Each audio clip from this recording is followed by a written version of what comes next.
രാമഞ്ചിറക്കൊട്ടിനു വന്നു ഞാൻ രാജീവനേത്രനെ കാണുന്ന നേരം ചിങ്ങമാസ പൊന്നോണം എന്നുടെ മാനസം തന്നിലുദിക്കണേ ദേവാ. ആശ്രയത്തിനാരുമില്ലാത്തവരാണു ഞങ്ങൾ,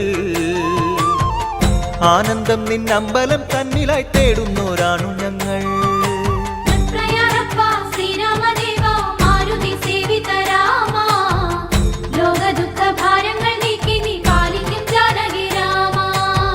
ദശരഥ നന്ദന കാരുണ്യം തേടിടുന്നേ, മധുരിത വായ്മൊഴി കേൾക്കുവാൻ നിന്നട പോകുന്നു.